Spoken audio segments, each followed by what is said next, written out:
Alrighty, welcome everyone. I'm T, and it's Delusion Day. Last week we didn't have a Delusion Day, and that is simply because I was exhausted, and there has been some hype in various comment sections over Heavenly Delusion Episode 10, the episode that we're going to watch right now. With all that hype and the possibility that a bunch of these really tangled threads get untangled or alternatively tied together in interesting ways to make a new network of information that we don't understand, I didn't feel comfortable watching episode 10 of Heavenly Delusion without being here 100%. And now I'm here 100%. I got good sleep last night, at least good enough, and I'm ready to roll for whatever the fuck happens next. But I recognize that there has been a bit of a gap in between, so I wanted to spend this morning going through the previous episode and taking a bunch of notes about what happened, and holy shit, so much stuff happened in the last episode that it actually boggles my mind a little bit. I was going through and I was like, okay, all I really probably need to note down is like, there are going to be like one or two sections, and as long as I've got an overview of what happened in each of those sections, I'll be good. Not even close. Not even close. We've got past stuff revealing that Asura could heal people. Kona learns to see a magic sword of light, which is weird. Weird. Invisible to the cameras, Asura floats away off into the nowhere land and tells Kona to open his heart to a love that will come to him. And then later, at a totally different point, I wrote a note of it, Mimihime can see her, still floating, hovering there. Whatever happened, some spirit of Asura is left there. Pah! Whoever killed Asura is coming for Tokyo is the revelation that Kona has, and I have no idea how true that is. We know that something has absolutely come for Tokyo, but it doesn't seem sinister. It's the whole of the facility organizing to deal with the fact that she's pregnant. But maybe that is the coming for her, and maybe that happened to Asura? I don't know. She's pregnant. We get an announcement by the very end of the episode that a particular female character who discovered the pregnancy is going to be the new leader, and likely gets that position because she lets everybody know about the pregnancy. They're bringing in a new group of 5-year-olds to continue the facility, but it's probably the last batch. What? It should make sense. It should make sense, but it doesn't quite make sense yet, because it feels like they're gearing up for this whole thing to be over, so why they would bring another batch of kids in, I don't really know, because I don't really understand what they're doing with the kids. Gah! We follow the button on the outer world. A building falls and introduces us to Juichi, aka 11, who has 11 drawn in magic marker on his arm to convince people that he was part of a weird, fucked up, like, cult experiment, female-led community thing where they treated men as slaves, which could be entirely a tall tale that's bullshit, or it could have some little bits of not bullshit woven into it, because there are pieces of it that are so close to the other rumors that we've heard in other places, and to the sort of feeling that we've gotten from stuff like Maru's past and all these other elements, that it's hard to discount what Juichi says entirely, even if he is the most discountable idiot who doesn't have any true information and is just trying to scum and lie and scheme and steal. Fuck!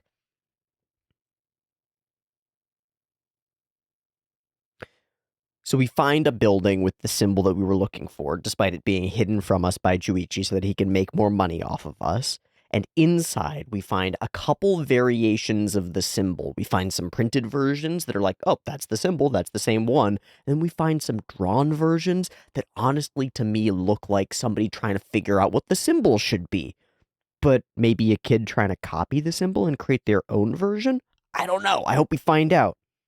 So we see those drawn bird symbol attempts. We understand, or come to understand, a little bit about Takahara Academy, an organization that was bringing people together under an ideological framework that's very, very idealistic and very much about like shedding the norms, shedding the things that we think are determined. So the word that comes to my mind is like biological determinism. There's a certain element of you, it's like a Pokemon with their IVs. It's like, that's who you're going to be, and you're not going to be able to improve much past that in certain dimensions, but you'll also be able to improve in other dimensions. That's just like who you are. And they're like their whole ideology is something like, if we strip away all the social pressures and all the cultural indoctrination that makes you think that about yourself, everyone can be the same and can be free. Something along those lines. If we remove these notions like male and female, if we remove these like forced superstitions like gender and like class and like role in society, then we can create a true utopia, a heaven. This is most likely the organization from which the organization that we're familiar with, the shit, what are they called? The facility is based off of. My inclination is that Takahara Academy was an extant semi-cult for a while, and then when shit got weird, it transformed into a let's rebuild humanity through this weird ideology that we have. It explains to some extent some of the not teaching the kids about stuff that's so curious to us, that's so strange to me. They don't teach them about interacting with other genders, they don't teach them about sex, they don't teach them about romance, and yet the children go and explore, they experiment, they figure things out, in part what reads to me as like the part of their biological determinism that all the adults are going, that doesn't actually exist. We're gonna act like that doesn't exist, and then it won't happen. Actually exists, and like humans are hardwired to reproduce and to find romantic relationships and to interact with each other in all sorts of ways. And so if you come in with that parent mode that's like, where did you learn how to do this? I never taught you to act like that. It's like, well, first, you probably did. Second, you're not the only factor in play. Third, the whole environment outside of the person is not the only factor in play. You can take certain people, put them in an environment that completely encourages one set of behavior, and they will choose a different set of behavior because of the way that they're wired internally. Whether that's like something is broken, or something is just wired to be focused on particular other things, or whatever, you don't really have that much complete control over how people turn out. A lot of that is determined before you get there, before you enter the picture and can do literally anything about it, right? Like before that kid is a conscious entity, it is a biological entity with a whole bunch of traits encoded from the ground up, Mendelian genetics style, just determined. How much you can sway that? A lot. A lot. Nurture's part of the equation, but to discount the other half of the equation is foolish. And that seems to be something like what they're trying to do. But then we have the warp in of all the Hiruko stuff, weird aliens, weird carrot babies, horrifying end of humanity. Why did that happen? Still don't know. And we end up with pea soup. This looking through this show is like looking through cloudy pea soup. There are lots of interesting things floating around to catch your attention, and all of them matter to the overall flavor of the soup. But if you're trying to look through it and see something, you're going to have a hard time. Until now, maybe. Maybe we're going to get something more like cohesion and answers in this next set of episodes. It feels like we're up to the threshold of needing to do something like that, but I don't know. I'm excited to watch one more episode of Heavenly Delusion and find out some weird, figure out some strange, and yeah, give it a watch.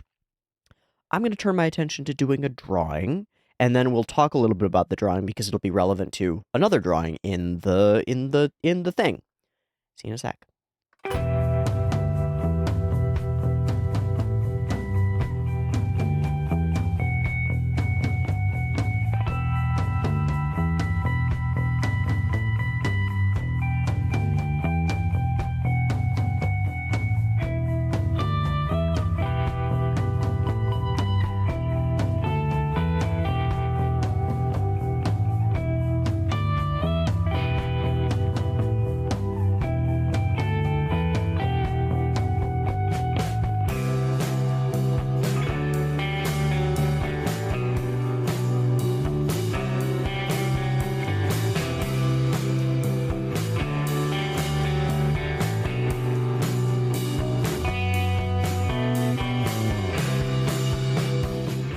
Okay, there we go. Let me pull it a little closer to the camera so that it's a little visible. This is, and I'm going to lean on Wikipedia for the understanding of these, so if it's wrong, blame Wikipedia. it's Wikipedia. I'm going to treat it as though it's right, but I don't know. This is Ame no Nobuko, the Heavenly Jewel Spear, also simply known by the canon reading Tenkei, Heavenly Jewel, is the name given to the lance used to raise the primordial landmass Onogoro Island from the sea in Japanese religion. The gods of creation, Izanagi and his twin sister wife, Izanami, were responsible for the creation of land. They received a spear decorated with curved gems, which I tried to make in the little thing that attaches the little thing on the, yeah, okay. And they went to the bridge between heaven and earth and churned the sea below with the spear. When drops of salty water, I forgot about a water drop. When drops of salty water fell from the tip, they formed into the first island, and then they descended from there and made their home on the island. The reason this is relevant is because there's a painting in the background of the facility scenes when we meet all the directors and people. And that painting, I thought, I don't know what that is. I wonder if it's important. And the comment section showed up and told me why it's important.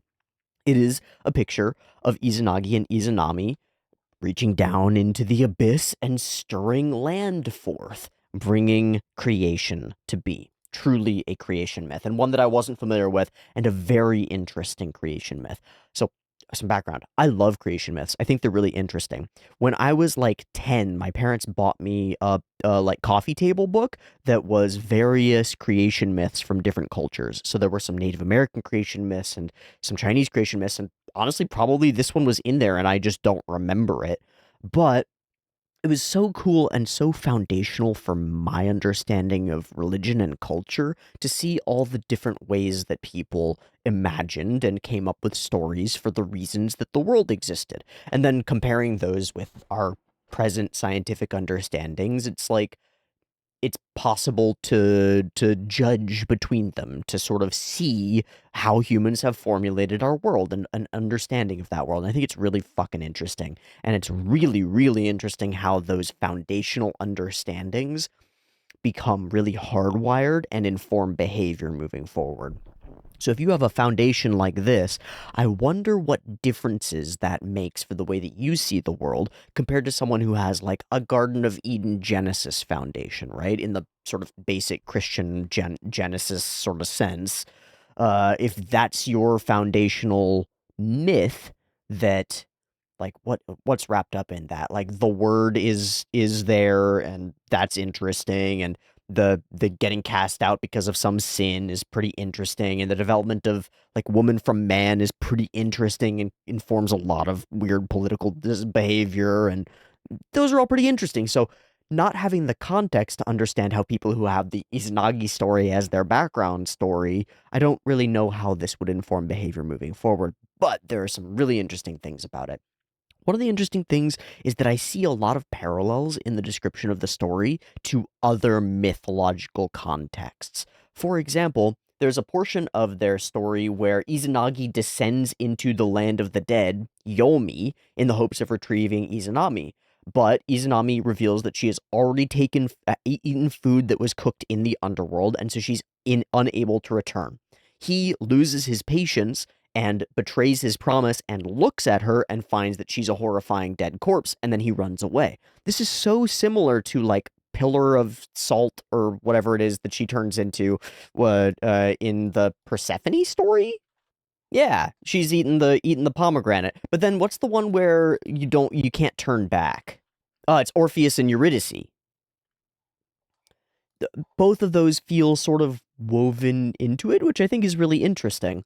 But the part that matters is that they came up with a weird ritual to have children. So they descend to this island, Onogoro, and they set up their dwelling, which they refer to as a heavenly pillar, Ama no Mihashira, on it. And then they realize that they were meant to procreate and have children, so they come up with a weird marriage ceremony where they walk in opposite directions around the pillar, then say hi to each other and fuck.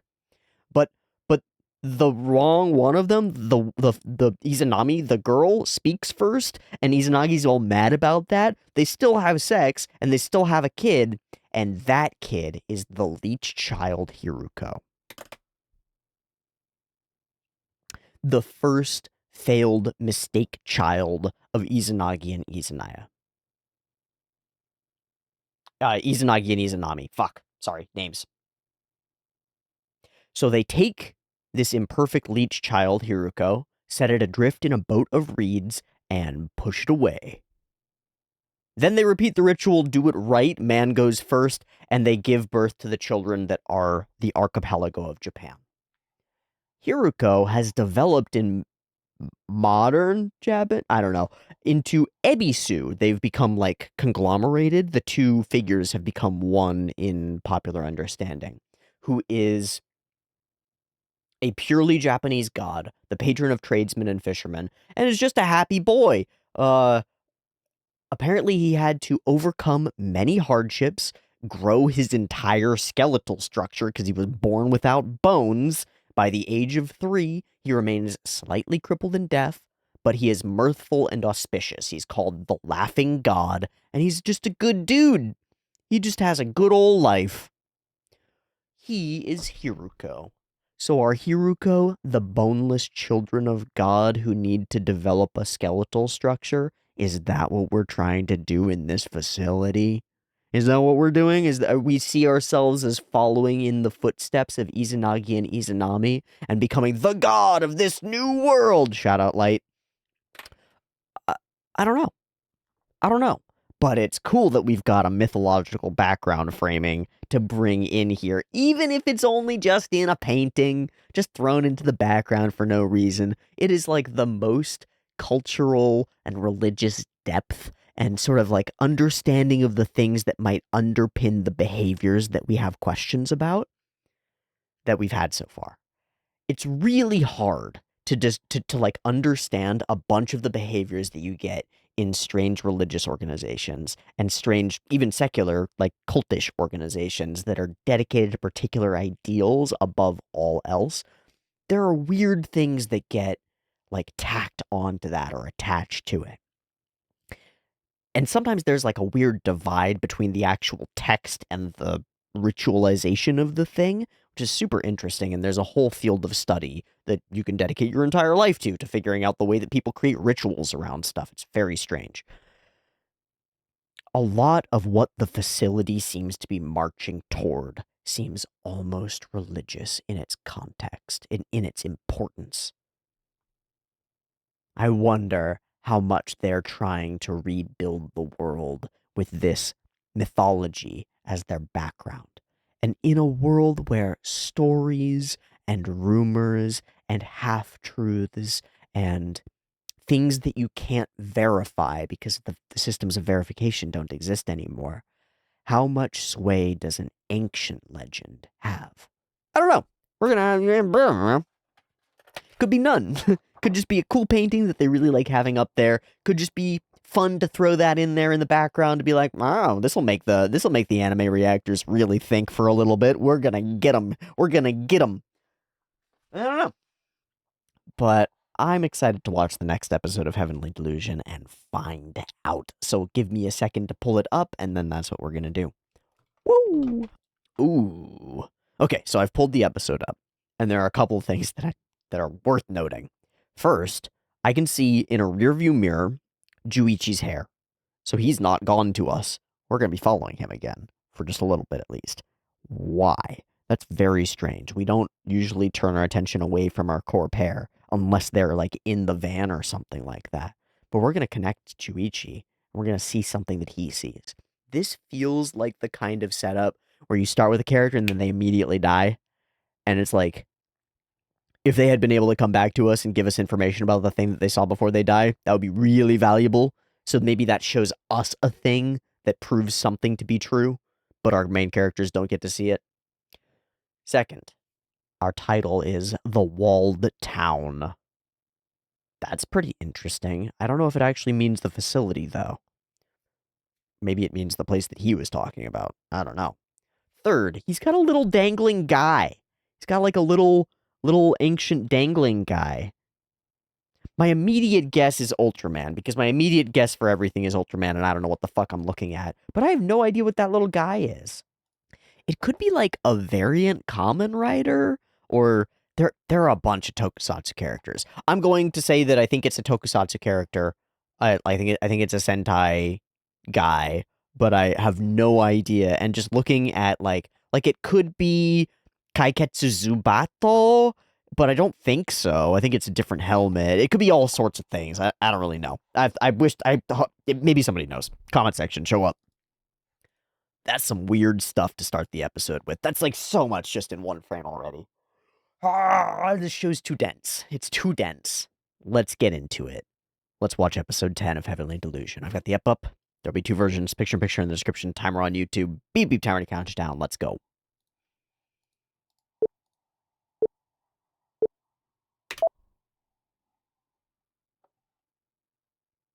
Oh, we are getting into his van. Or wait, was no, yeah, we did. Oh.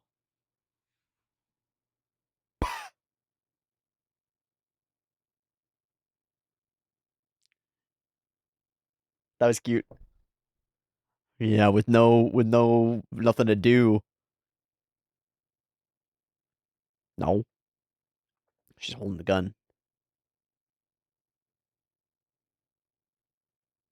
Okay. Whoa, beautiful.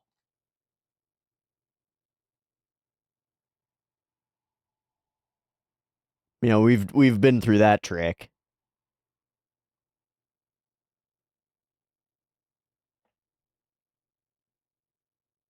Oh, we're gonna find out.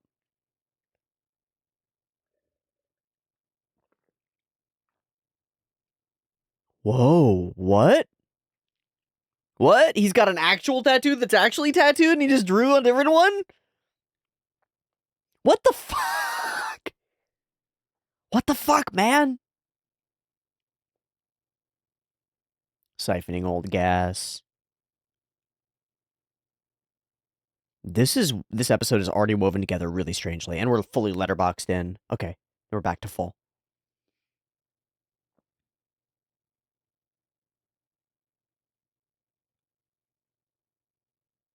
It's timing.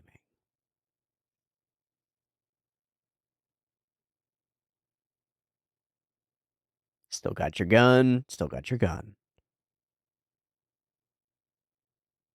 The character faces have been really different this episode. They've been almost Kyoani-ish, like goofy, cute. Okay.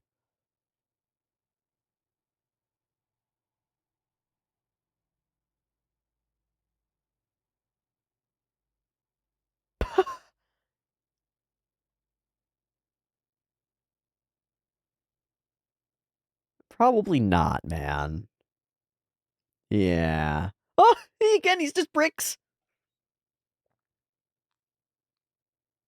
It's not about you. Whoa.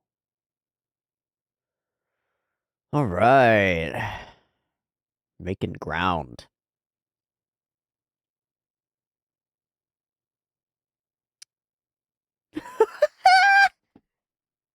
This episode has been so freaking. Wait, is this the episode ED'd by. What? Is this episode AD'd by Kai Igarashi? Is that this one? That's this one, isn't it? It has to be. It absolutely has to be.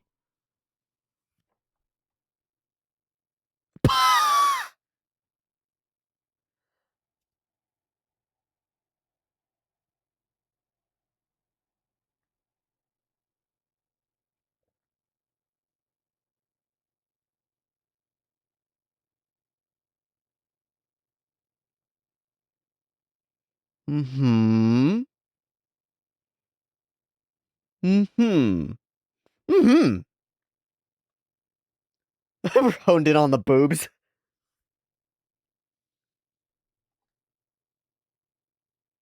We gonna femboy him?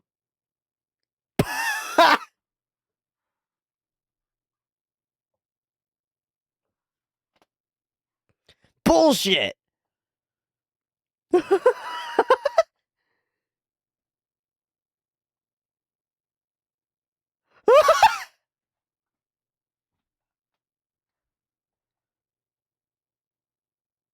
Although,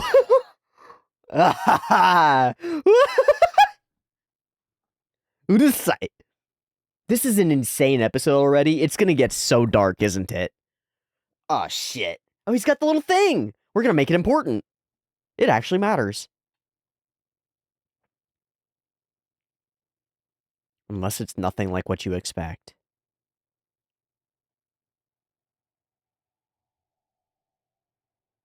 Gosh, that's weird. Yes, you would.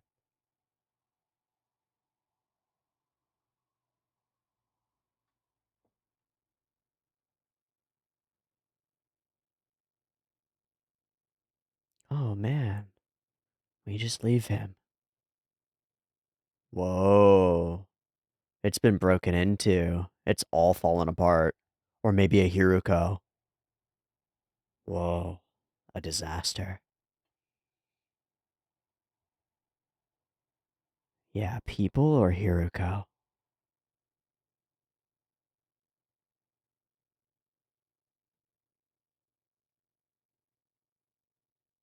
I wish I could read any of that. They took them. Maybe they took them.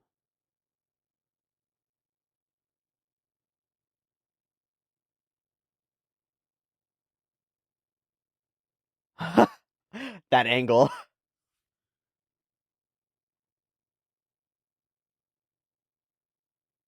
Nice.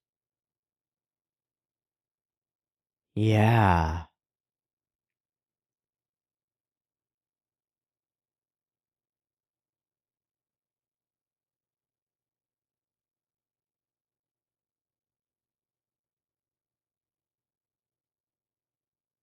Uh-oh. What?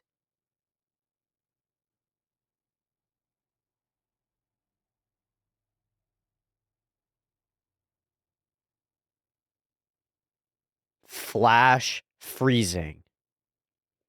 Whoa, this style change. But where is it? Is it invisible?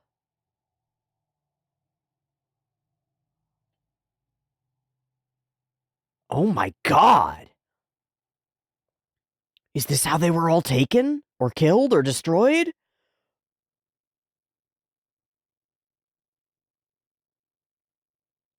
This, all the, oh my god, it's so pretty.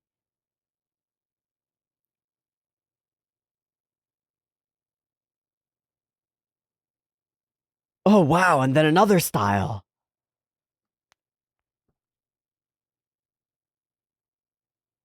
What the hell is going on?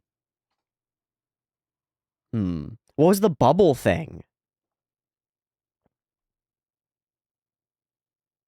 Yeah, we don't have that many shots. Oh my god, did it have the little thing? Did it have the toy?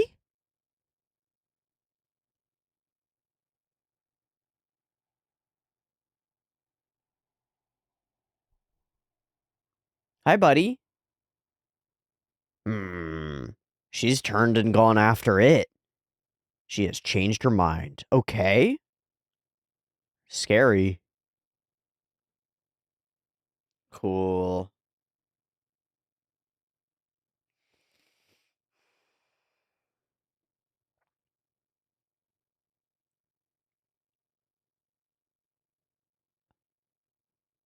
It's like firing a bubble of invisible ice gas.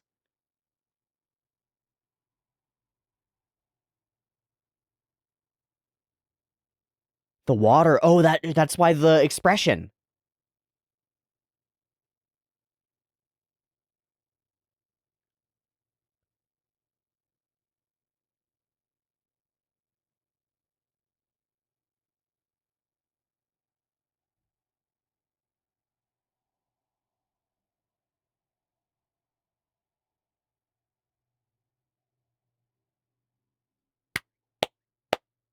Let's fucking go.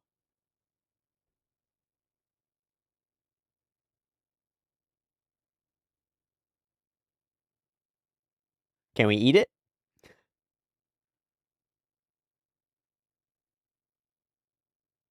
Ah, like a lizard shedding its tail.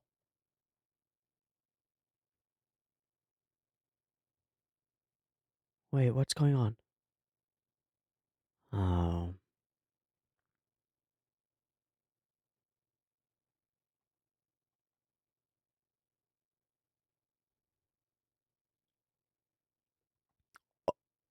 Oh, oh,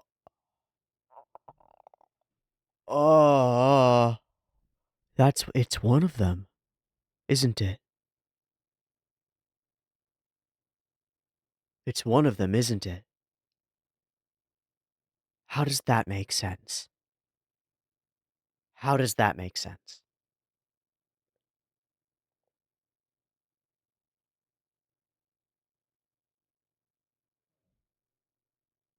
Yes.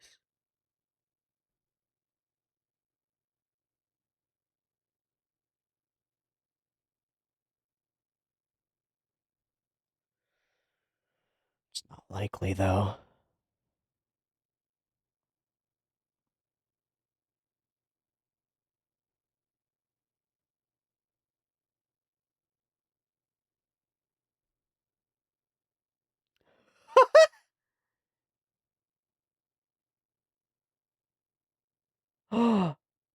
There are people who remember.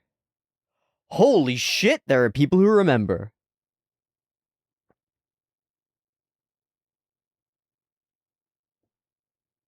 Yeah, you call me.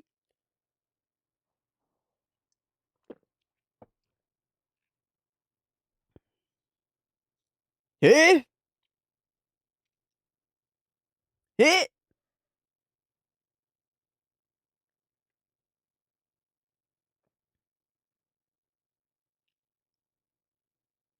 Oh.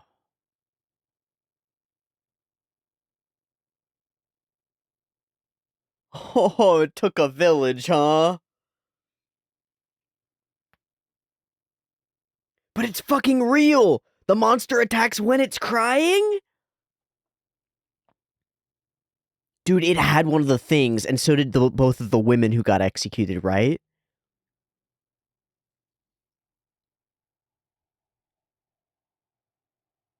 Holy shit.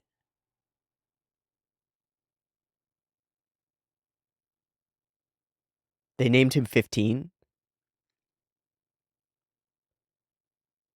Oh, buddy. Wow. That's sweet. Yeah, but...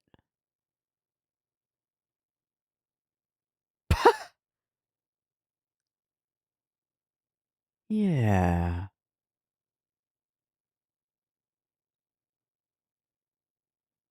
Oh my god, charcoal grill.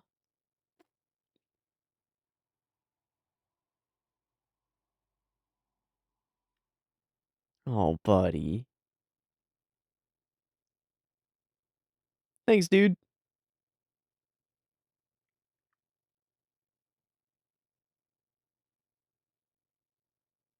Oh, buddy.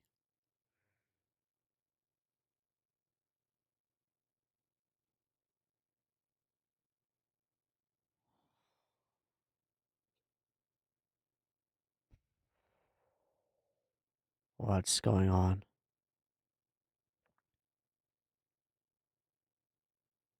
Otto.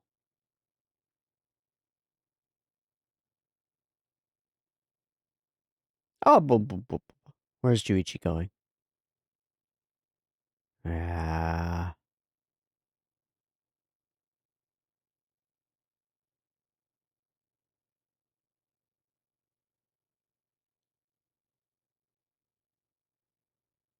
I'm really scared. I can't express it, but I've got like a deep fear for Juichi right now.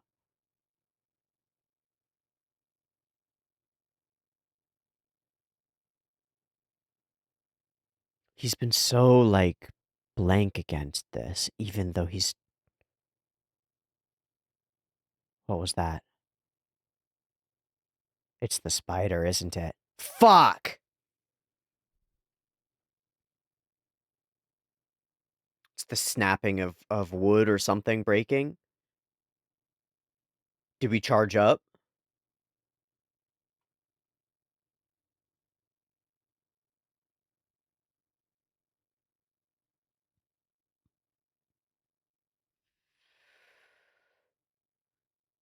But we saw him sleeping.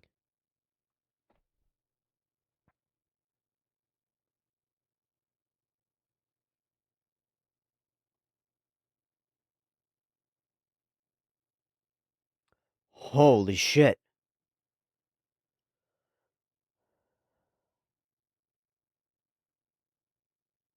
That's our weapon. Oh no.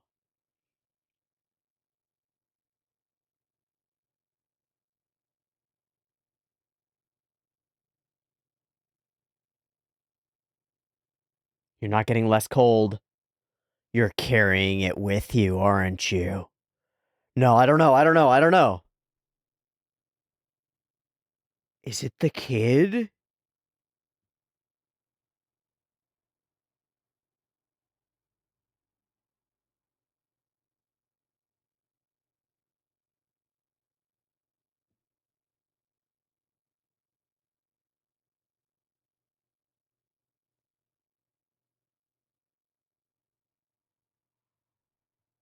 Hot potato, cold potato.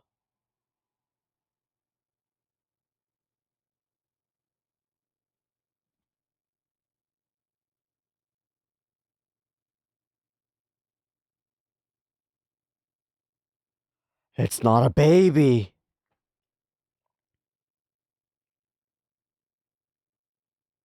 He was holding it.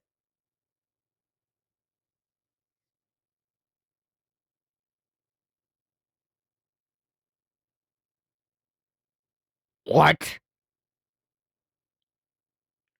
What?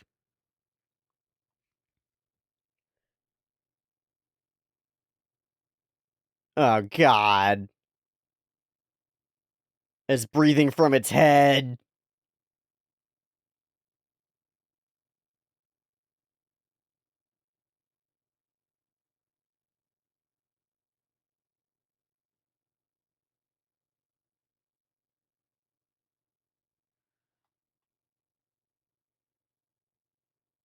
But now we're making him really scary. What the fuck?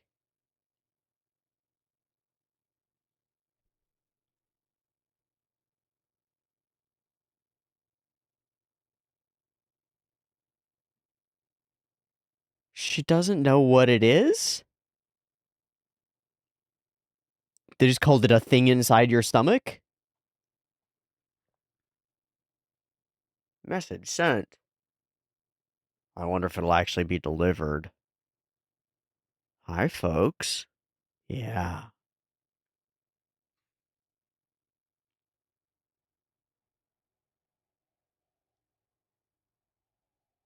Oh, she's got regret? Or fear? Huh.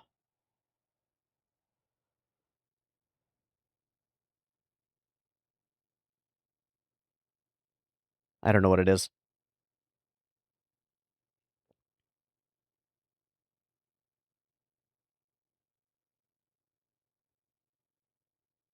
We're taking the truck? Oh, wow, and he's taking his headband down. He's gonna settle in here.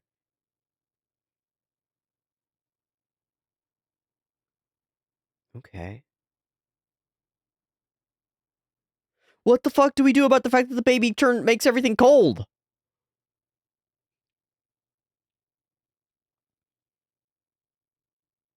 Wait, so he just has freezing powers, but so did the spider. Is the kid is not the spider.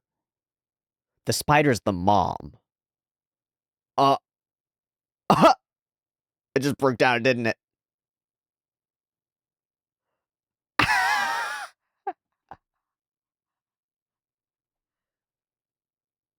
Hurrah!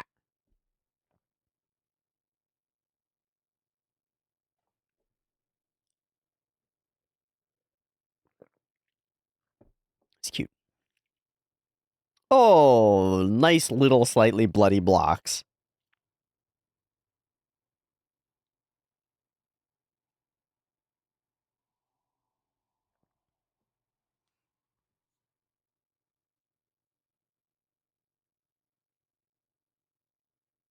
Hmm. But it's like that they need them to do something. Hello, new kids. They're weird looking. They're ominous.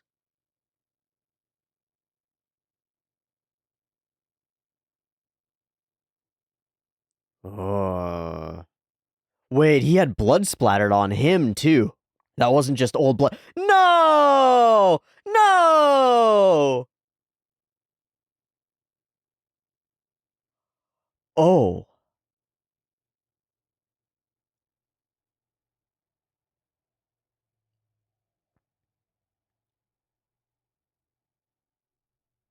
Separated like the spider's body and head?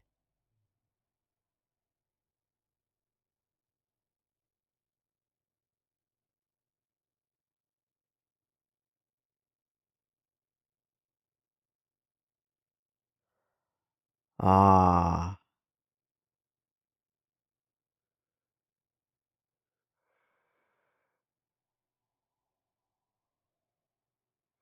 It was one of the others, right? Yeah, him. It was you.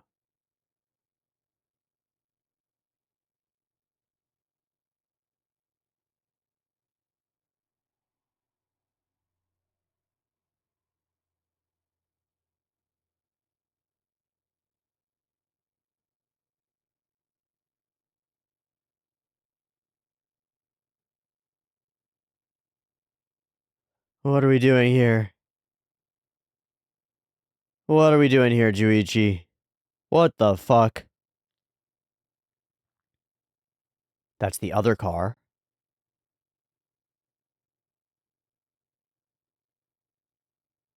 He covered him with his cloak.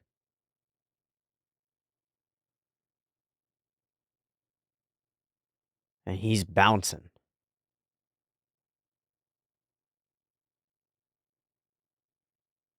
What are we doing here, Juichi, man? He's got light in his eyes.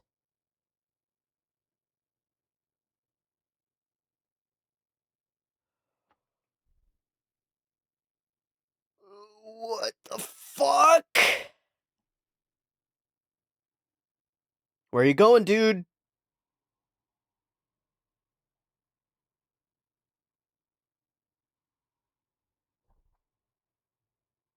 There was so much in this episode, and yet I come out of it with no answers. Ah! Ah! Ah! This is a fascinating episode, though, and the most stylistically unique that we've had. Full stop. This has to be Kaikarashi, right? We gotta go check. That's gotta be our first checking thing.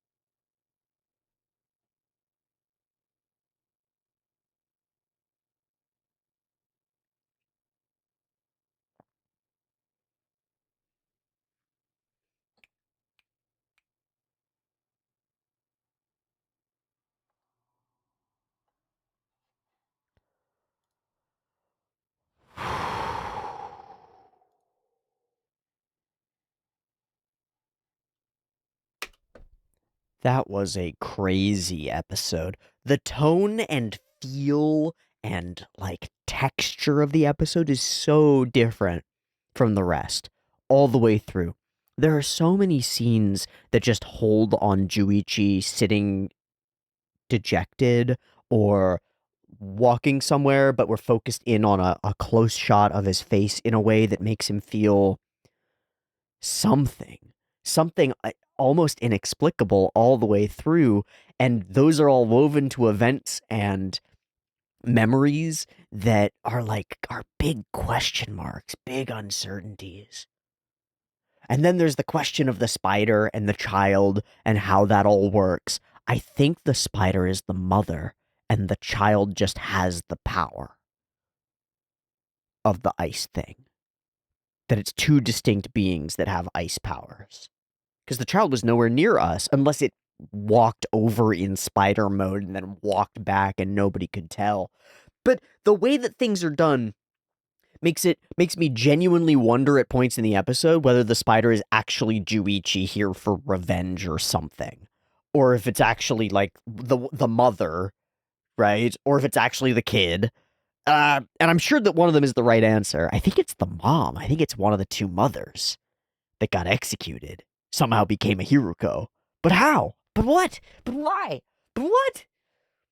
Or maybe it's two and they're combinatory? Fine? What? There's so much here. But we've got to start. We've got to start with who did this. I need to figure out who was episode director and animation director, because I remember in the back of my mind that Kai Igarashi directed one episode, and if it's not this one, I'm going to be really shocked, because there are some cuts in this episode that I look at, and I'm like, Igarashi drew that. Kai Igarashi drew that. And if I'm wrong, then I'm not, I don't know anything about anything. All right, ANN, Heavenly Delusion.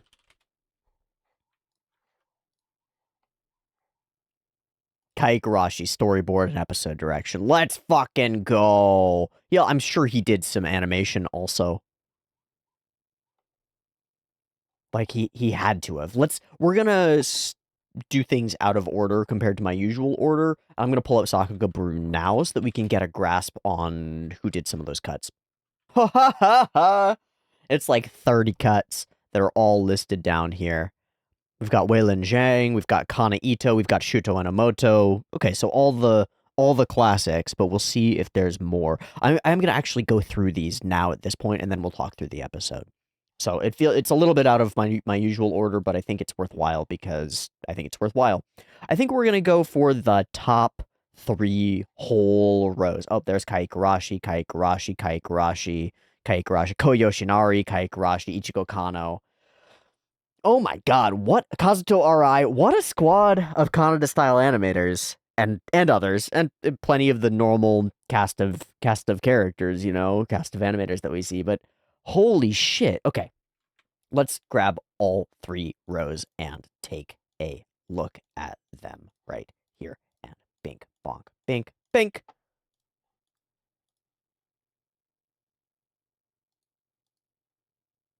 We're warbling through the thing. We're looking at stuff. We're moving around. Picking stuff up. The lights in the back. There's so much detail and so much atmosphere to all of these shots with strange angles and foreground objects occluding the frame and building up the sort of the space with big question marks. Dink! Hey, who the hell are you? Yeah, like, what? This is some Bones Soul Eater type of style of stuff. He's like on a spring at the hips. That like spring boing boing. Wow. Wild. And the facial expression and the recognition. And here this recognition is him. Huh? He looks up and he sees them and he's in shock. 'Cause he got him killed. Or tried to. He betrayed him. But he's all friendly, all friendly, all friendly. He doesn't need to overcome that in order to figure it out. He's in shock, and then he chooses to come up. You're... He's able to communicate animatedly with them. Wow. Okay. This sets us into talking about the fucking thing is true. What a wild bait and switch and bait. Like, they bait and switched us, and then they switch and baited us. First, it's not true, and for whatever reason, he has it inscribed on his arm in magic marker, even though he has it actually in tattoo. Just to tell the story. That's so weird. That's like very strange. That's almost like author decided to retcon their own decisions. Very weird, but also fascinating. It leads us here. Okay, we we femboyify him. We do the full triple take with the border of all the hearts and all the shinies. Does he have little shinies in his eyes too? No, he doesn't. Okay. It's excellent. This is so silly. And then she gets really kind of mad about it because it's unfair. You're so cute. But which one of us is cuter? That's right. I'm cuter. Ha ha. Insane. Tetsuya Takeuchi. This is a crazy scene with the kid playing right next to him. This is a crazy scene. I knew it was you. It had to have been. So he wipes the blood from the kid's face, but not from his own, and then completely resigned to whatever he's doing, he runs. And there's light. There's like hope to this, strangely, for Juichi, but there's also something deeply sinister about it. Like, I was full coin flip whether we were doing another essentially gunshot birds. He says like see you in the later when he brushes the thing off the kid. We'll see you next time. And then later he says see you bye-bye. But as he's driving here and we cut to that scene with the Jeep going, I thought it was 50-50 the Jeep goes straight off a cliff and he's like, "We're going into the afterlife, kid. Everything's going to be fine." I've no had That's where it took me to. The show took me to a place of such uncertainty that I don't know whether Juichi is escaping to build a new life or to end his life in order to end this suffering. Like, I have no clue. Or is he removing the kid, killing the one guy who he has a grudge against, and then removing the kid so that everybody else can be safe? I have no idea. Running in the rain. It's gorgeous. The spot coloring on the little red thing. I mean, it's the first frame of the episode is the little Sentai guy. And it's like the critical link that ties the rest of the episode together. It fits so well into something that I've talked about a couple times, which is that like I think your first frame or your first scene is really important. In Marcus Mato Mestra's Framed Ink, which is about comic books and graphic novel design, it talks about using your first frames intentionally and setting your stage and telling your story through them. That tells our story through them, right? Juichi's back. He's in the car.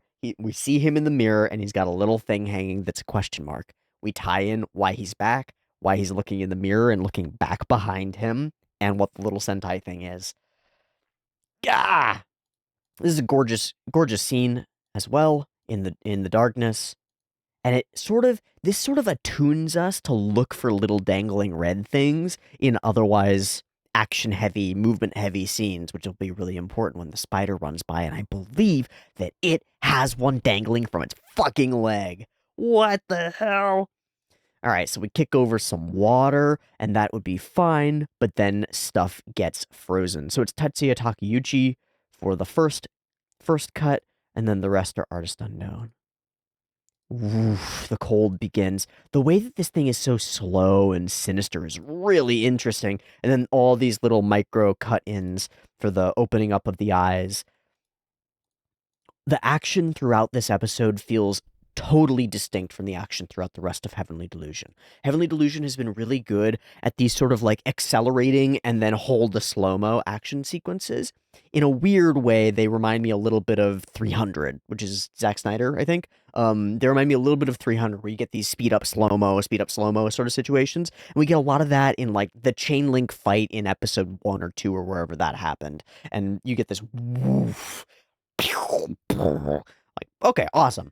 This is completely different, has a totally different tone and vibe and understanding of what makes an action scene work that leans heavily on like cutting to different places, honing in on emotional interactions and particular elements that are really important, and then jumping into motion in other scenes as opposed to like warping it all together in one scene. It's neat. And then there are all of these like cutaway moments that sort of frame everything out and put us either in the eyes of the monster or in a third-party perspective to look over everything, that give us a frame for where everything is, and then we cut back into those sort of close things that make it more claustrophobic and more like I'm not really sure where the monster is and I'm looking around scared. It's like all over the place and beautiful. It's really cool. All right, so yeah, this is a Kai Igarashi cut, and this is a cute character being cute, snuffling up into the thing, and then zonking out. Perfect. I imagined Igarashi did a bunch of the little character acting cuts throughout this episode. The guy dancing in the foreground is fantastic. Drop into the thing. Yeah, these faces really remind me of some of Igarashi's other work. Like, oh, in Dungeon Meshi, which we're watching recently, there's a scene where we cut back to the children, Laios and Fallen as children running through like a field with like dogs and stuff. The camera's like warping all over it, but when it warps onto their faces, they have this facial structure, this sort of like goopy mouth and like welly eyes and like big blushy chunks, like super simplified with the nose and like so this whole portion sticks out more than this whole portion, right? But Kai Igarashi just draws it as a blump. So, like, there's a blump here, and then there's an under blump here, and then that's the head, and then it's got hair on top, and that's sort of how he constructs faces, and that makes them very, like, wow, wow, wow, wow, very goopy, and they can make big smiles and be very expressive. It's like, that's an Igarashi shot. That's Kai. That's your boy. Oh, yeah, there's a guy dancing in the... Fuck yeah, bro. Get it. Get it. Okay, this is where we take off, and then it immediately stalls. And yeah, there's that same sort of facial structure, and same here. This is so perfect. Okay, Igarashi got faces. Little wow, wow, wow, wow. And then there's our same situation. It's so... Okay, I will say, there's an issue. Episode to episode, for 9 episodes, our characters have been really consistent. They haven't jumped into being... They jump into being goofy, and they can do that in the short term for like little bits. But for expressive moments between them and everything, it's been really quite consistent about how these characters look and how they look when they're interacting with each other and how they emote and how they express themselves. And this episode, they act very different. Now, sorry, they act the same, but their expressions read very differently. I think that it does break up the flow a little bit. I don't mind it because I happen to really love the style. Like, I think Kai Igarashi's really good at this, and I like this style. It's goofy and it's interesting. And I don't think that it takes away from the rest of the episode, but it is distinct from all the rest of the episodes. And that's not necessarily a good thing. Sometimes you want cohesion. You don't necessarily want to be reading through a book, and then you read one chapter and it's way different in its style than all the other chapters, and it's like, that's weird. This kind of feels like that. It's like very different. Suddenly a different studio is doing this show for this episode, is the feel. Even though it's not a different studio, it's just Igarashi has a very different stylistic view and a different lens and a different eye and a different way of seeing and a different way of creating. It's really interesting. Okay, so we're snuggling in the thing. We got redraws by Takeuchi for running and stuff. Oh my god. And there's our Spooter. And it's running. And it's got a little Super Sentai thing wrapped around its leg. What the fuck, man? So these were redrawn by Takeuchi.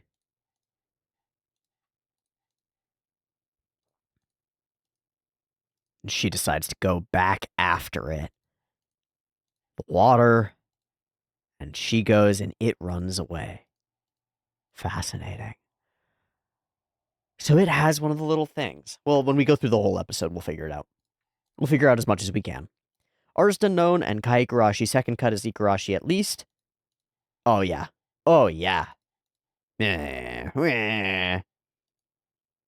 Oh, and this one is too. You can just tell. Oh, and this one is like 100,000%. This one is.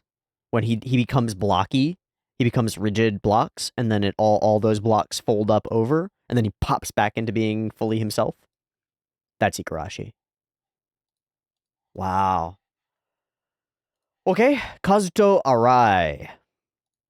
This is for our hallway sequence. So this is where we get this really cool CG hallway that feels really smooth and interesting and ominous to me.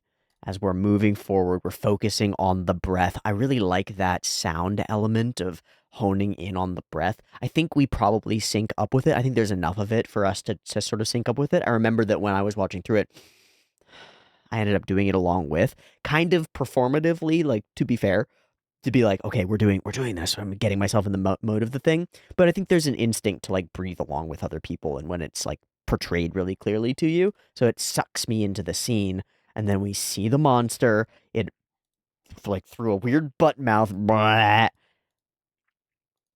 I almost thought this was a 4 at one point. I thought that was really interesting. I wonder if it is. I don't think so. I don't think so. And it creates a warble and a ball. So she spits water at it, and it shudders and freezes all the water, letting her see that this weird orb that passes through is its attack. So we get a picture of it.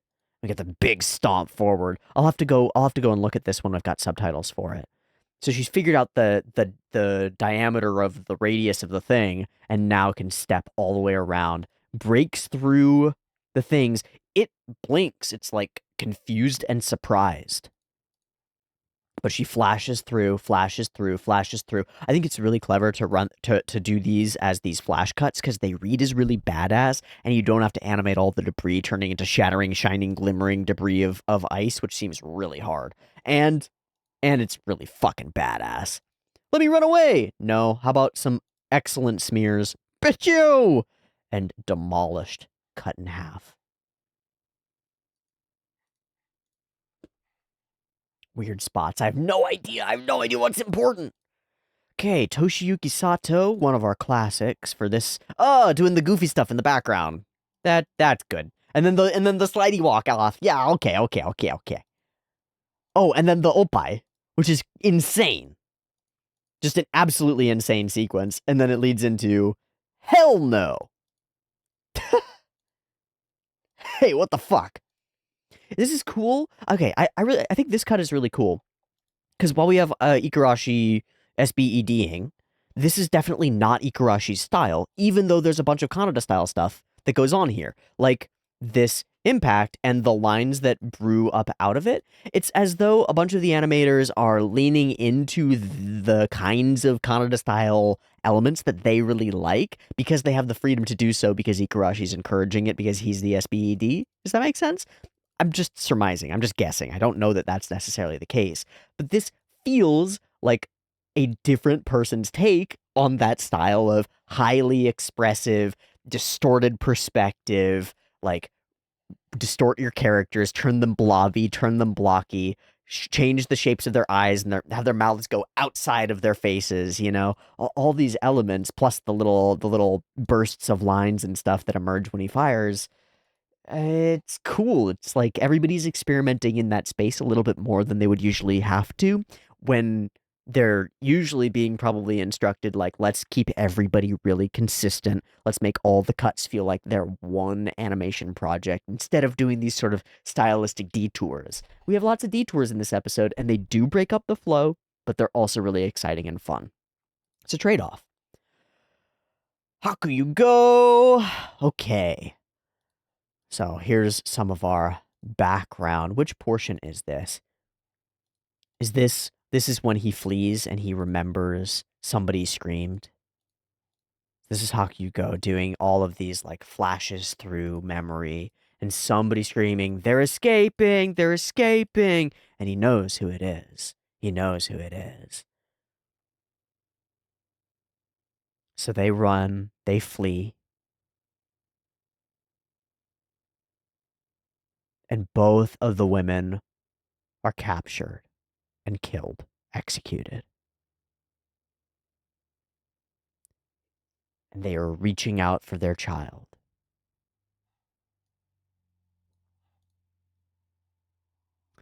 One of those women, Unless the spider just came while their bodies were sitting there and the spider was like, "Ooh, a shiny toy. I'd love to wrap this around my arm and keep doing spider things." Like, no, it has to be the women, right? It has to be one of the two mom women.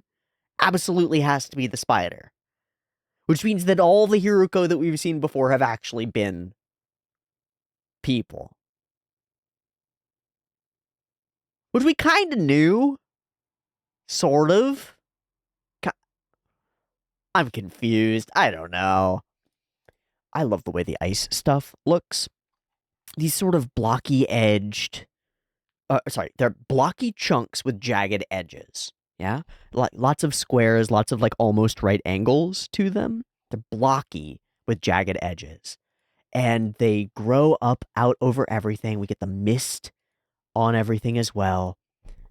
Everything like fracturing into frozen and icy. And this isn't even my favorite of them. It's the first section of them that are my favorite. I'm very much expecting that those are in the next couple of cuts. But yeah, the way that these characters run through and run away from this cold stuff, the broken looking fingers. Oh, this is all Ichigo Kano, which makes perfect sense. The baby is creating the cold. And I guess it's just wind. It's not it breathing from its skull. It looks up, and he's real sinister looking for a second, and he's just a kid crying. What the fuck do you do about this? He has a monstrous power that absolutely kills people around him, and he doesn't have the ability to control it, but he's just a kid. I think I think there's a new generation of humans, and they're weird. They got some weird stuff going on. And they're not just happening in whatever's going on in the facility. It's a combination of things. But what things? Like, it's not that he's the child of a Hiruko, but he's the child of somebody who then turned into a Hiruko, right? Because one of the moms turned into a Hiruko. But he was a child of them before they were a Hiruko. Does that mean that there's like a latent, unexpressed gene that on death or severe trauma or some crazy shit emerges and turns you into a Hiruko? I have no idea. I have no idea. I have no idea and no way to know right now. Because the information I don't think is present yet. It's just an interesting mystery. All right. So we do some crazy expressions inside the cut. Look at those. Wow, wow. Wow, wow, wow. Ah. Dangle, dangle. And then there's this. Look at this. Look at this scene. With all this stuff going by in the water, and the little ripples, tingling, tingling, tingling. This is it feels really good. It feels really fucking good. When somebody can get a set of parallaxes just right to really look good, there's almost nothing that's as cool to me in classic 2D animation. And, with 3D compositing tools and all that stuff, they make it a lot easier to layer everything together. But when it's in the olden days and we're doing it on moving cells and stuff, it's crazy to me. When it's in the modern day and it's on digital layers, it doesn't matter. It's still crazy impressive to me to do really good parallaxing where the whole feel of it is right. I know that it's sort of like it's a solved problem, right? We can solve the problem. We can set mountains in the background and a layer up near the mountains and a layer next to them that's moving slowly and a layer right behind the moving vehicle that's moving somewhat faster and a layer in front of that that's moving slightly faster, this grass layer, right? These two layers are moving at different speeds, but they're moving on the opposite sides of the vehicle. And this creates a really solid facsimile, but it's like a solved problem. We know how to do this. We've known how to do this for decades. And yet you include the water and the continuous ripples of everything and the reflections of everything on the surface and the glittering ripples of light. And it's just beautiful. It's just beautiful. It feels really cool. I love it. It's awesome. And our final cut is Ko Yoshinari. Oh, that's for the gritty line-edged style when everything is kind of frozen and we're like jumping into the action and almost getting ourselves frozen to death. Awesome. this did feel like a Ko Yoshinari show to work on for some reason. And Ko is, of course, Yo Yoshinari's older brother. All right. And then once we take a look at this, I want to go find another Ko Yoshinari cut or two, because this portion, once everything gridifies and solidifies and all these edges become really distinct and kind of jagged, there's nothing that looks like this. The faces are so Wait, did Ko Yoshinari do the last moments of Dr. Usami? No. What we will recognize Ko Yoshinari from is the Sangatsu no Lion cut, where things have that same grittiness to the edges, and from the Kizumonogatari cuts that have a similar grit as well. He's done so much other stuff that it's hard to, that's a lot of credits. Oh, and a little bit of free run stuff as well. Let's take a glance at a couple of those. This is Genichiro Abe and Ko Yoshinari. Abe is also responsible for a lot of the Flaming Fire Monogatari stuff. But here we've got very familiar sketchy lines and edges to things, and deep expressiveness in interestingly decolored space. Okay, here's flames. And this portion is where it really is striking to me. We've got a very similar sense. Yeah. Here we have a perfect look at those jagged edges to everything. Like the line art is jagged. We'll move a little bit through it so that we don't... Yeah, here we go. Jagged, right? Jagged line art with really incredibly detailed, highly expressive animation style.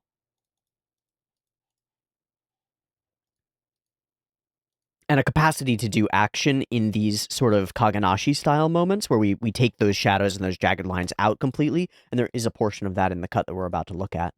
And here we got those jagged lines. Okay, awesome. And here's that free run moment where we're using a mixed media to create a unique effect. Awesome. Okay, and for Tengoku, let's find that jagged or that like shadowless portion.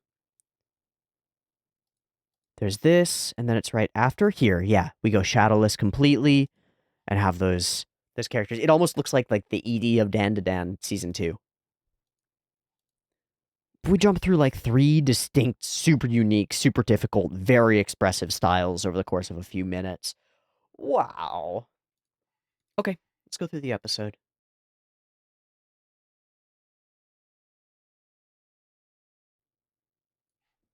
Nara Baki Nara Naka Nara Nara Nara Nara. I get so mad at him, but it's a long drive.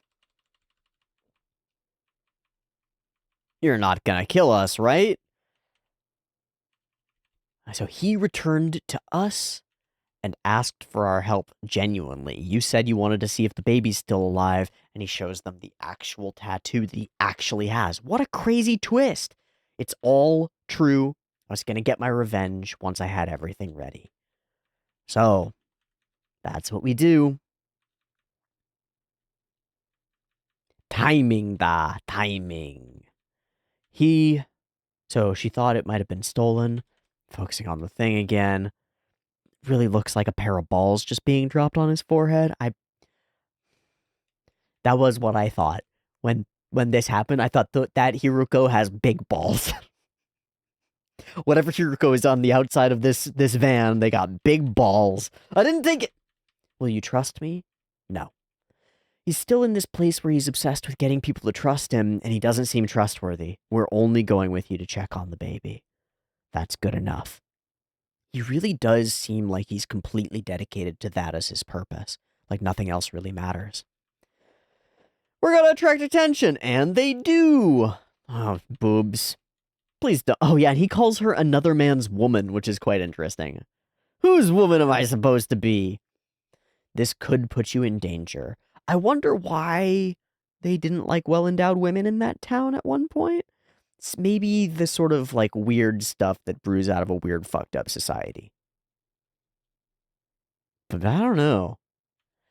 These little cut-in background elements feel really familiar to me for some reason. I'm not sure to what, though, or who might have been responsible to them. All right. He's beautiful. And obviously you're cuter though. You'll see the school building right in front, and he drops to his knees. I'd never. We leave him behind, and he just waits, hoping. Wow. This place is crazy. But the hole in the wall does not spell good things. I want to see this little cut again now that I saw it accented. Wow, that's really cute.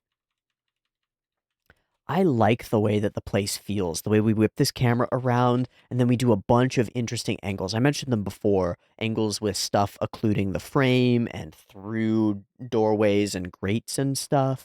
It's all got lots of accenting and lots of intent to it, even if I don't know what that intent is actually, like, doing. There are also these little bits of spiderwebby stuff that might be Hiroko goo. Ugh. I wish this is one of those cases where I wish that I could just casually read Japanese, that I could see what some of the graffiti says, since I think this is graffiti on the walls of the room where the breeding pigs were kept, right? But I don't know. Oh, he catches it. Yeah. So this is our first like sensing a thing. I didn't even clock this. I didn't catch it. It was too fast. But he does. He sees it. He catches it. There's something here. And the mist begins. Whoa. Anybody? Anybody? The undone dishes. It just feels like everybody vanished. A nice sleeping bag, a nice distract. Oh my gosh. All right, and the reflection. That's cool. This journal is incomplete. And then we're jumping into that action sequence, which is so cool. And then there's this cut with the psh, everything is angled against you, you know? And then still angled against you. Oh, the ice being its own threat is crazy. And a Hiroko that freezes stuff to go and capture it later is really, really scary. Really scary. Might have to make a monster that does that. Gosh, the way that this sort of over everything like powder. And we change the. Oh, wow. It's like we pull all the color out of it.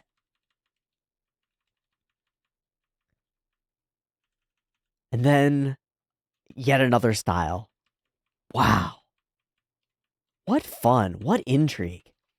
We get to see it running around and we get to clock that it's got a freaking Super Sentai guy. Why? Why? It has to be the mom. It has to be. We were shown it a bunch of times. There's nothing else that it could be. The center does not move much. Super cold, really cold, cold, or cold. Okay. The distance between us approximately 10 meters. So the core is what does the thing. Not that scary, but I'm sure it's effective when you're in a cramped space. But I found your weakness. Blast! But it doesn't kill it. Just removes its primary weapon, I think. No core in there. We've done what we had to do. Checked if everyone was safe. And now we get this little moment that shows it to us. Those two women gave him this little toy. They made this deal with him, right? Because they wanted a baby. Okay, that's my understanding of things. Is that my guess is that they're a gay couple, right? And that they want to have a kid outside of breeding stock rules, you know? And so this is part of them like making friends with him. Yeah? Even across the bars, they're making friends. And it's kind of like we're all in this together. You, me, and Dupree, like we three. It's big smiles. It's tough, like it's bad. We're in a bad situation, but they're finding a way to connect through it. Is what it feels like. Okay. And then there's that. And then they come back. He's just staring at it, living through it, but he hasn't told them about it, right? I can't tell him. Okay, then I'll do it. No one was there. Hiruko is. But the people I hated were gone too? He's not just talking about the women, he's talking about the man who gave him up. Maybe they relocated, but he looks away like, nah, they're all fucking dead, dude. You can't lose hope, but they're not all dead. They did relocate. Hey, you three! We get this crazy cut. Wow! Hey, is that him? Hey, are you board number 11? He's in shock. God damn. Oh, it's so... what a subtext. Would never have clocked it. But it's there, and it's there in him, too. He realizes it and knows how he has to act immediately. That kid of yours is doing okay. Oh, that sinister expression. It was a month after you ran away, and those two women were executed. Your son started crying in the middle of the night, so we all tried to calm him. And then the monster attacked. Oh, it was calling for his mom. Oh, he was calling... A month later, he was calling for his mom, and then mom was like, "Child, I'm here. Don't worry, child, I'm coming for you. I'll help you. I'll save you from these evil creatures that have held you hostage. You and me, kiddo, we're gonna be together forever in spider territory." What the fuck? That is when it attacked. It was coming for its kid. It was doing exactly what Juichi's doing. It was coming back for its kid.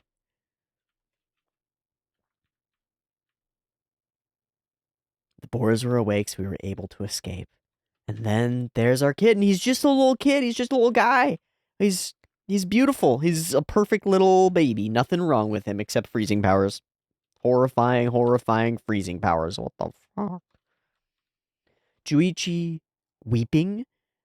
I gotta shout out the voice actor here because it struck me as a total breakdown. Like a complete breakdown, and with the slow music in the background, it's really beautiful. His enemies are dead and his kid's okay. Now I won't feel bad taking his money.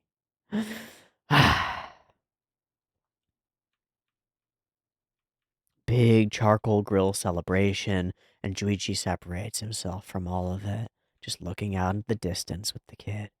Eat, it's your welcome party. He makes a gesture of good faith, but there's no good faith between them. Thank you for Jugo. Of course I would, since he's your son. Of course I would. You know. And he walks away.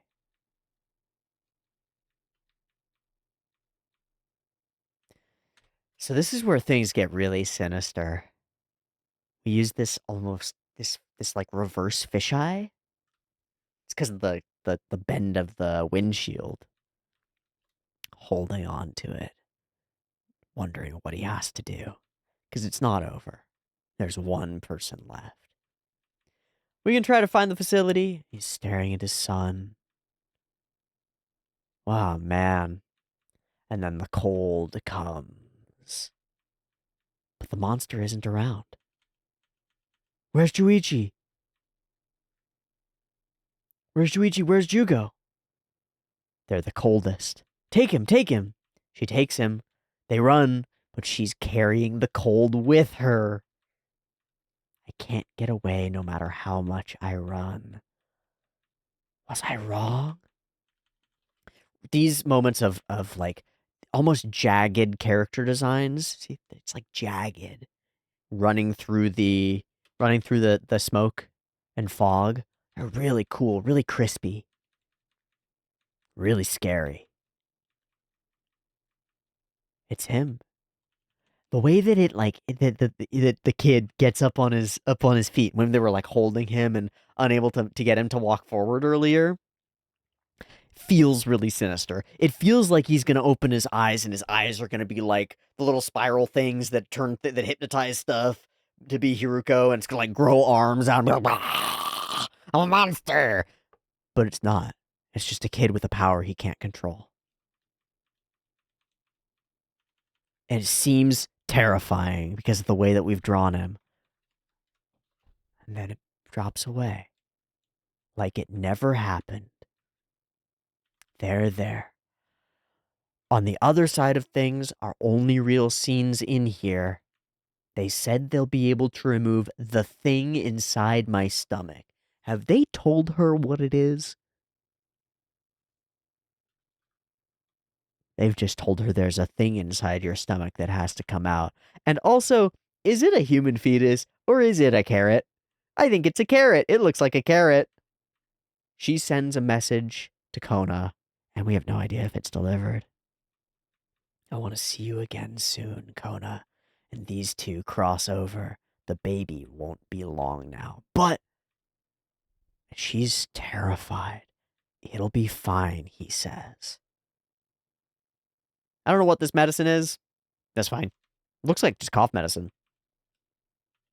Are you sure? Yeah, we got plenty. But what about the car? He doesn't have a reason to travel. Yeah, but he's got what he needs. He's got access to what he needs. Don't let your kid freeze you to death. Bye. Oh, his eyes are wide and they become pinpricks. He blinks and they become pinpricks.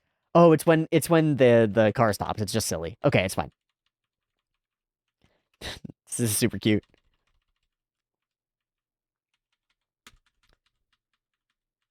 And then we're cutting back and forth between this scene of Juichi and Jugo and the internal scene where we introduce all the new kids who are like close to Jugo's generation, right? Close to his age, kind of. He's a little younger, but they're the closest. Jugo's pretty sinister, even if he's not in control of his sinister stuff. But blood on the blocks, man? Your new friends will be arriving. This is a very important moment, and she seems a little bit uncertain. No matter what happens, you must aim for the right future, as though something big is about to happen. And she implores them to follow their hearts. If you're confused, listen to what your heart tells you. What a vague speech. Yeah, because she can't tell you what's really going on, even if she wants to. There are rules against it. Now then, please say hello to the new fifth years. Okay. I gotta say, how did they make these kids terrifying? Is it the silence? Is it this angle? And this like, this is the face that you put on a murderous yandere who you have just, like, gotten entrapped in, and you just woke up in her basement, and she looks at you like this. This is the look that she gives you. Like, well, you've fallen into my trap, little child. I'm going to murder you now. That's that look. This one's really scary, too. This one's fine. She's just chilling. She's being fine. This one's like, I'm a cute girl, but actually I have the soul of a ghost demon monster living inside my stomach, and I want to eat you. Great.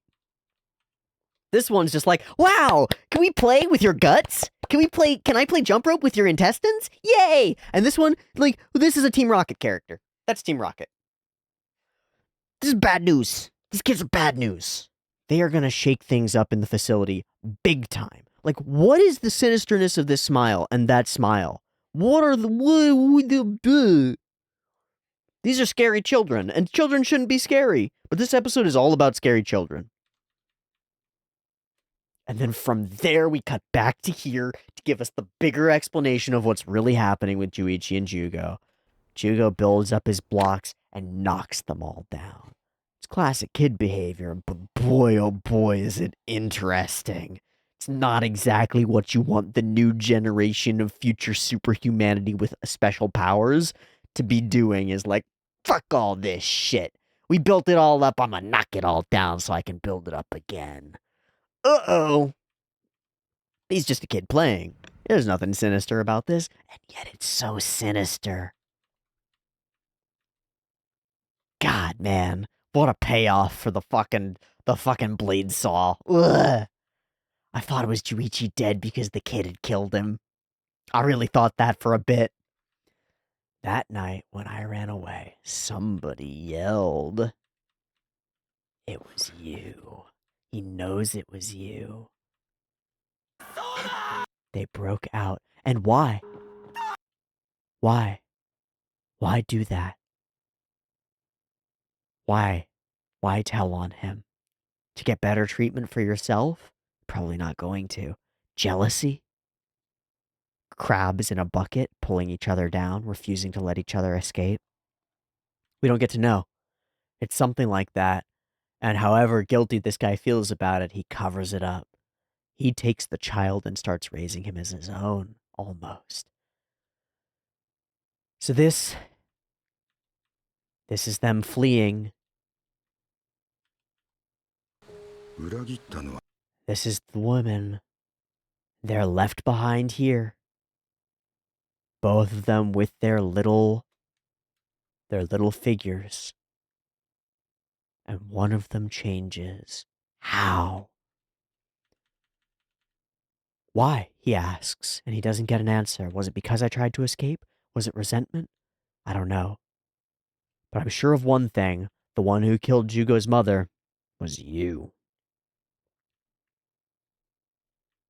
Wait, hold on. This is editing version me as I'm doing this on the other side. I did not see that his expression changes.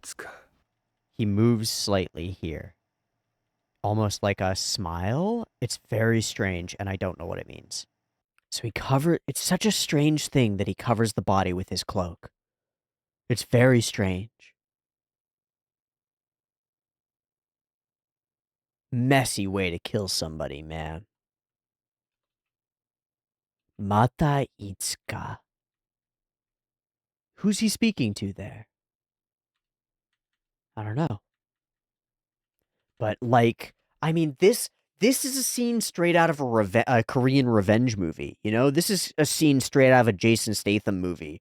Except he doesn't usually deal with like carrying a child around and all that stuff. We don't usually fuck around with that. But you get it? Like, we're walking out of the final battle building, right? Where the action hero and all the, the gang of 300 German mafia members who've been trying to kill him for the entire thing have out their final battle, and he goes into a room and he finds like the baby who's the child of the bad guy, and he walks away with them into the sunset.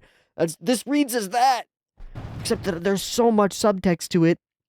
I don't know if they're walking off into the sunset or to their doom,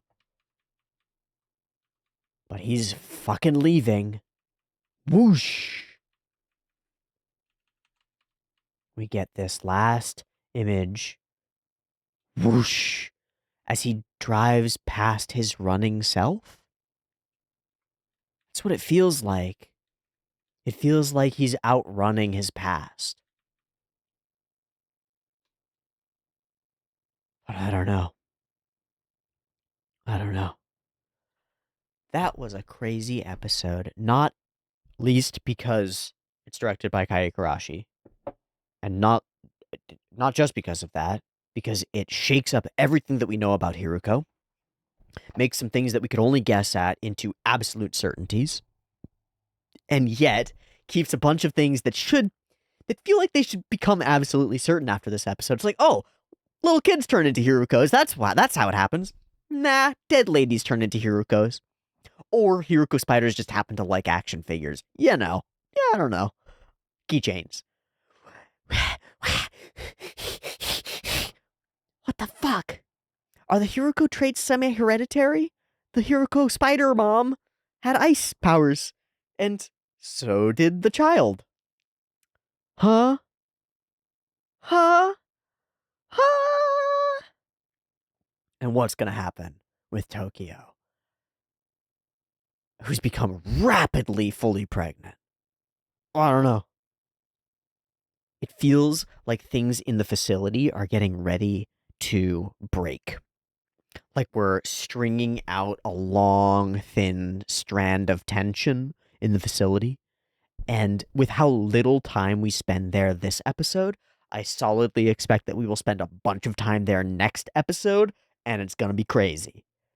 This was already crazy. The show continues to be crazy. I'm really enjoying it. It's got that mystery box feel, but it also feels like there's real answers and insight and intriguing like ideas that these mysteries have been built up on top of, that all those mysteries are built on. And so I'm like happily fascinated, even when it does things that are really confusing and give me like, I want the answer. It's really fun. So I hope you've been enjoying it too. And we'll wrap there, and I'll say that I hope that I see you next week for the next episode of Heavenly Delusion. You can catch it a little bit early on the Patreon linked in the description. Otherwise, I'll see you right here on YouTube next Wednesday for more Heavenly Delusion. Thanks for your patience during the little week delay. I'll see you next time for the next episode. Much love. Peace.